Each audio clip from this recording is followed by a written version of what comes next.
பேரும் அல்லும்படி 6 முதல் 60% வரை ஆடி தள்ளுபடியுடன் சூப்பர் சரவணா ஸ்டோர்ஸ், சென்னை, மதுரை, கோவை. தாவேகா ஒரு குதிரை பேர அரசியலை செய்து கொண்டிருக்கிறது என்பதை தமிழ்நாட்டு மக்கள் தொடர்ச்சியாக பார்த்துக் கொண்டே இருக்கிறார்கள். அந்த 118 எண்கள் கிடைக்கிறதுக்கு யாரெல்லாம் தனக்கு தோதுவாக இருக்கிறாங்கன்னு விஜயினுடைய தரப்பு சல்லடை போட்டு சலிக்குது. முக்கியமான ஆட்களை கொண்டு வந்து ராஜினாமா பண்ண வைக்கிறாங்க. இது அதிமுகவை நோக்கி மட்டுமே செய்யறாங்க. தாவேகா எம்எல்ஏக்களை விலைக்கு பேசி வாங்கினால் அது என்ன மாதிரியான இம்பாக்ட உருவாக்கும்னு தெரியாதவர அண்ணன் ஸ்டாலின். திமுகவும் அதிமுகவும் போனது முழுக்க முழுக்க எக்ஸ்போஸ் பண்றதுக்காக தான். அர்லேக்கரை போய் நீங்க சந்திப்பதன் மூலமாக என்ன நீங்க சொல்ல வர்றீங்க? ஒருவேளை இந்த அரசை டைட் பண்ணிடுவார் சார் ஆளுநர்னா அதை ஆதரிக்க முடியுமா? திமுக ஆளுநரை எதிர்த்தா நம்ம திமுகவோட நிற்போம், தாவேகாவை ஆளுநர் எதிர்த்தா நம்ம ஆளுநரோட நிற்போமா? உலக செய்திகளையும் அகில இந்திய செய்திகளையும் எல்லோருடைய பார்வைக்கும் கொண்டு சேர்க்கக்கூடிய நியூஸ் போக்கஸ் தமிழ் ஊடகத்துக்கு உங்களுடைய பேராதரவை தர வேண்டும்.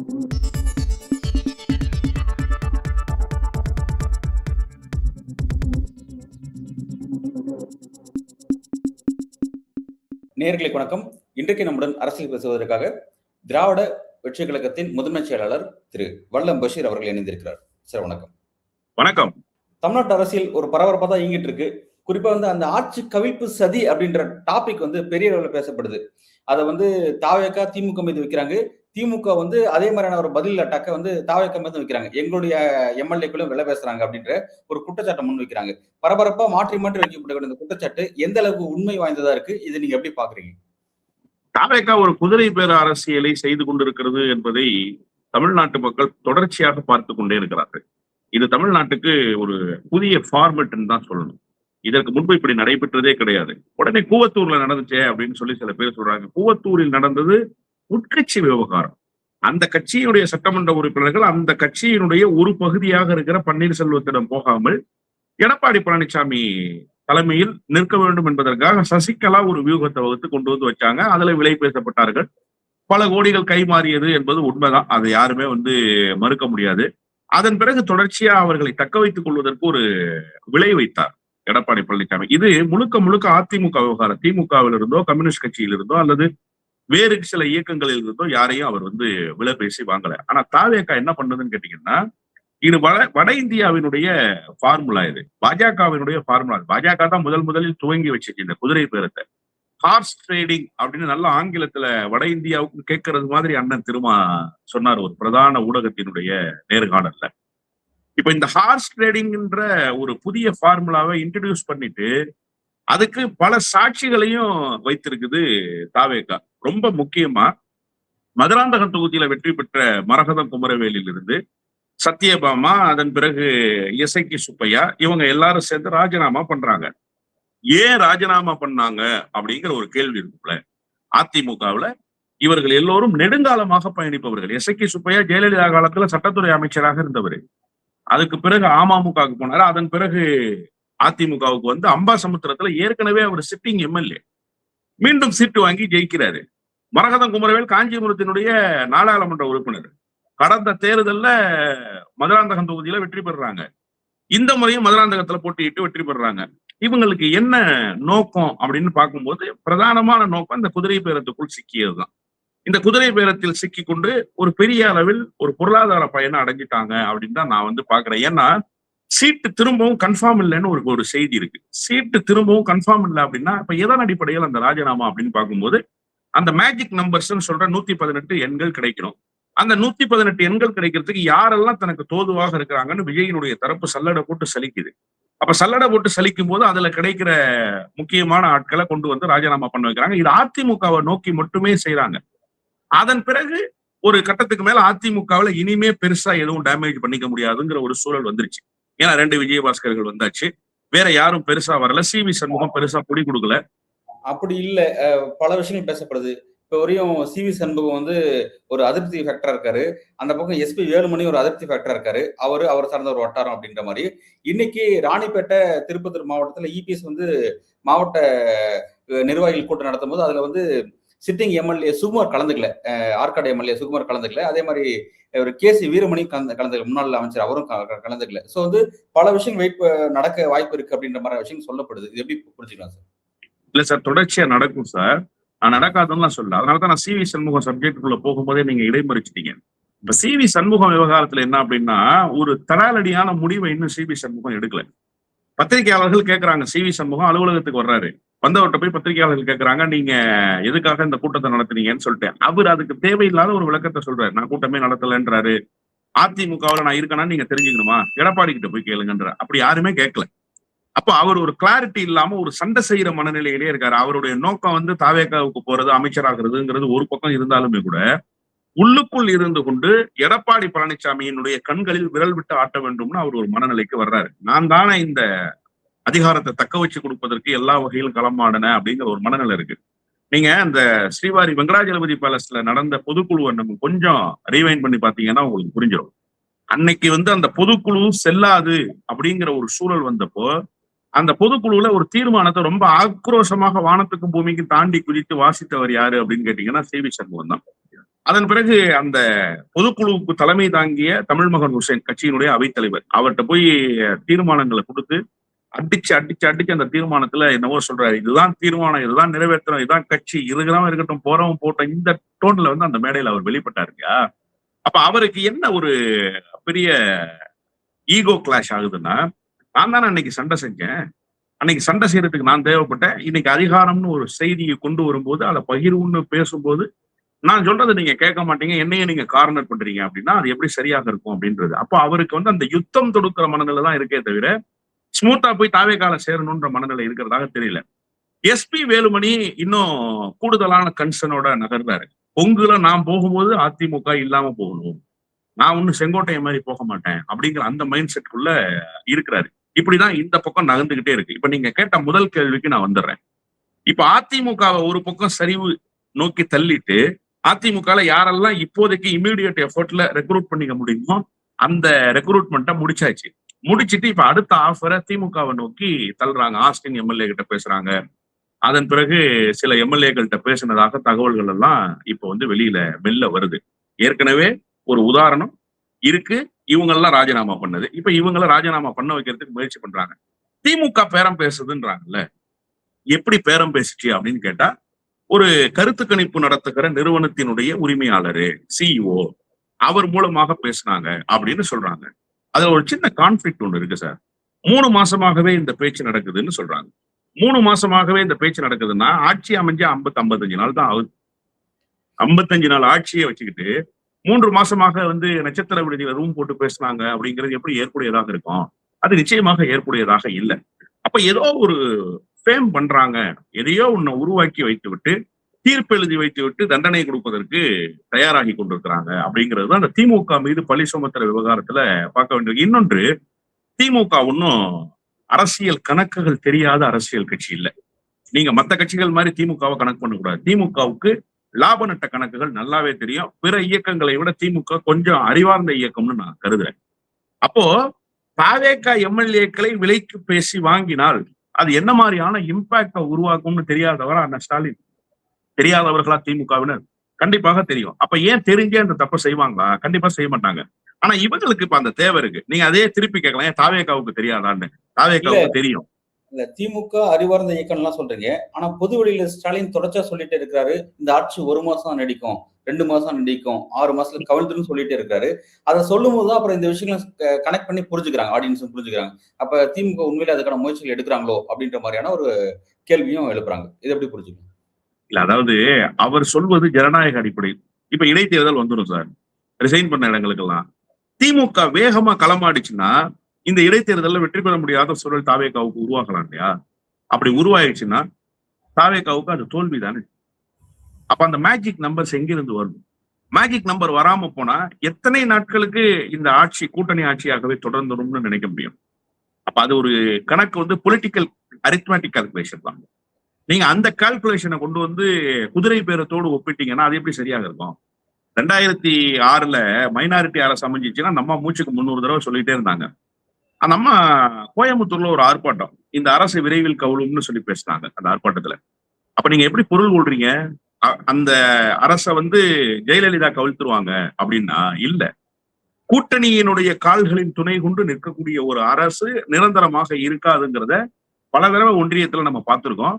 அதே மாதிரி அண்டை மாநிலங்கள்ல நிறைய மாதிரி அந்த முறை நடந்திருக்கு, நிறைய முறை அந்த மாதிரி நடந்திருக்கு. அதையெல்லாம் கணக்கு வைத்து அண்ணன் ஸ்டாலின் சொன்ன செய்திங்கிறது ஒரு ஜனநாயக அடிப்படையிலான செய்தி. அதாவது தேர்தலில் வெற்றி பெற முடியாம போகும், இடைத்தேர்தல்ல அவங்களுக்கு அந்த மேஜிக் நம்பர்ஸ் கிடைக்காம போகுன்ற கால்குலேஷன் தான்.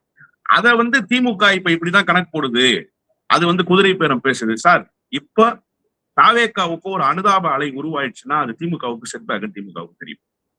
நல்லா நம்ம வந்து நிதானமா பேசுவோம், அரசியலுக்கு அப்பாற்பட்டு ஒரு பார்வையை வைப்போம்.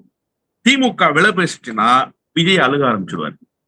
விஜய் அழுக ஆரம்பிச்சிட்டாருன்னா அவருக்கு கூடுதலாக ஓட்டு கிடைக்கும், அவருக்கு கூடுதலான ஒரு ஆதரவு, இயற்கையாவே இருக்கிற ஆதரவை விட கூடுதலான ஆதரவு திரளும். அதை திமுக விரும்புமா? அதை திமுக செய்யுமா? இன்னொன்று, திமுக சொல்லடிக்கு ஆளாக நேரிடும்.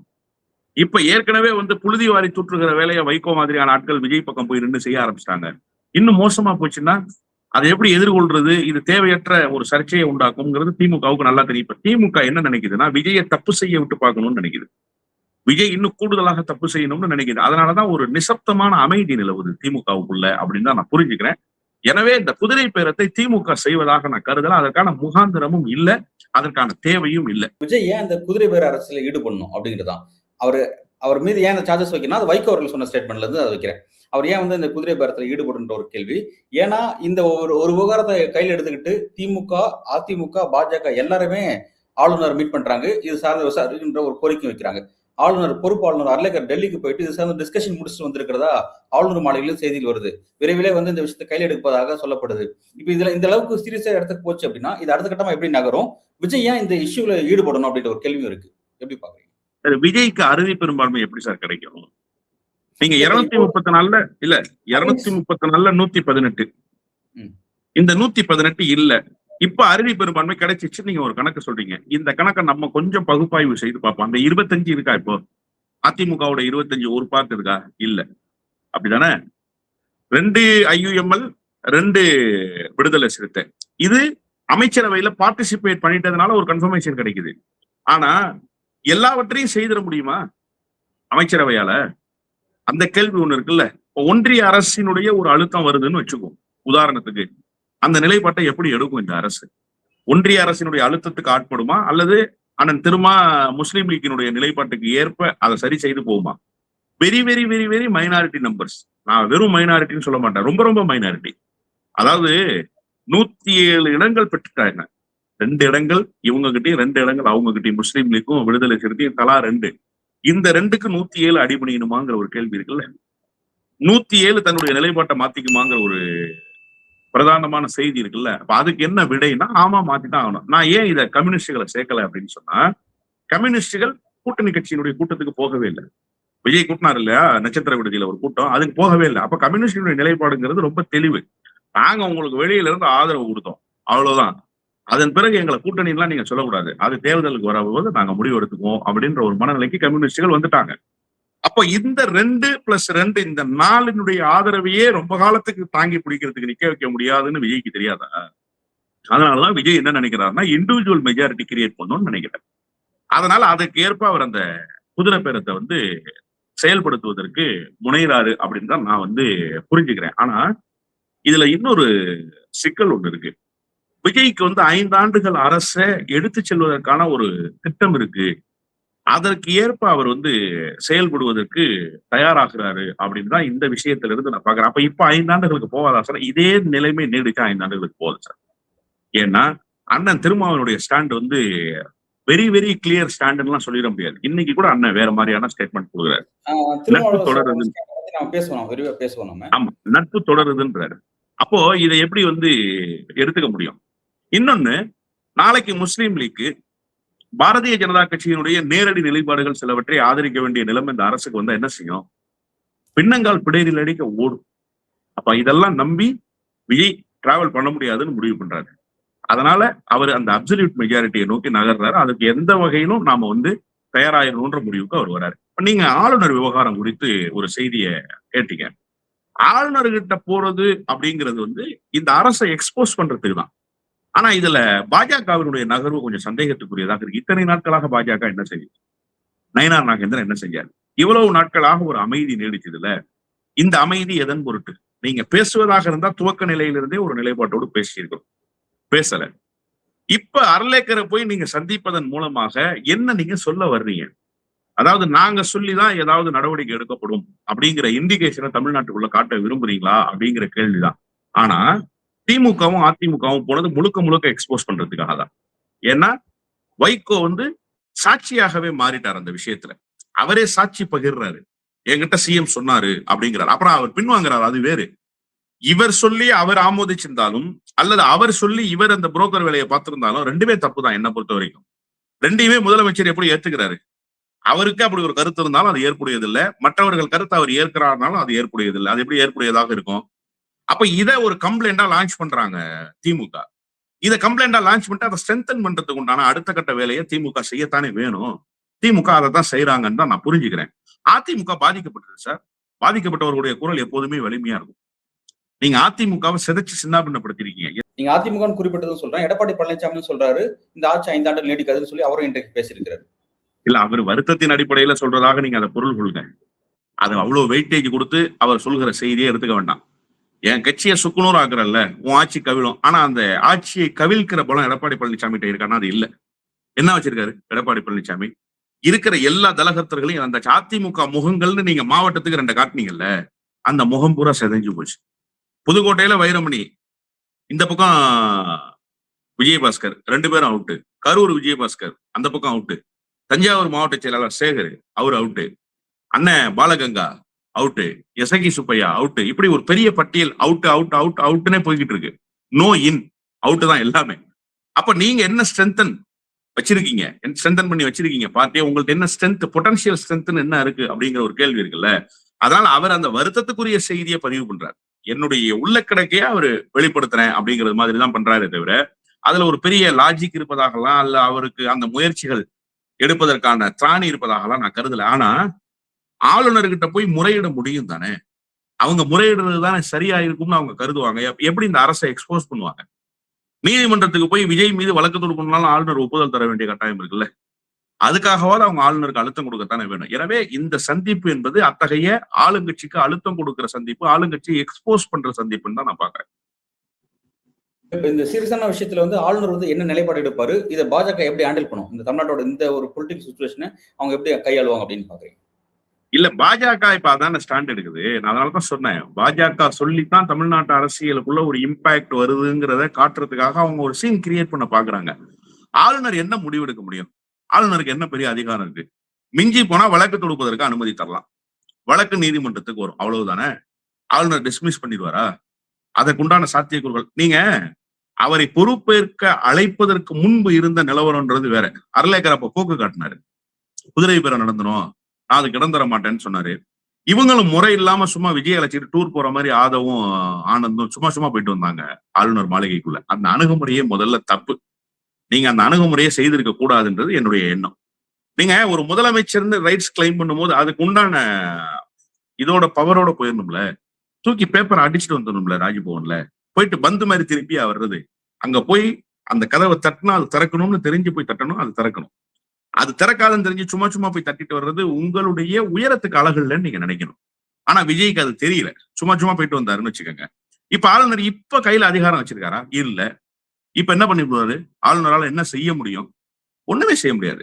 அனுமதி மட்டும்தான் தரலாம். அல்லது இது குறித்து ஏதாவது ஒரு அறிக்கையை வெளியிடலாம். டெல்லிக்கு ஒரு ரிப்போர்ட் போடலாம். அதை தாண்டி என்ன பண்ணிட முடியும்னு நினைக்கிறீங்க ஆளுநர்? ஆளுநரை எதுவுமே பண்ண முடியாது. சரி சார், ஆளுநருக்கு மிதமிஞ்சிய அதிகாரம் இருக்கு சார். ஒருவேளை இந்த அரசை டைட் பண்ணிடுவார் சார் ஆளுநர்னா அதை ஆதரிக்க முடியுமா? அதை ஆதரிப்பது சரியா இருக்குமா? நிச்சயமா சரியா இருக்காது. எப்படி சார் சரியா இருக்கும்?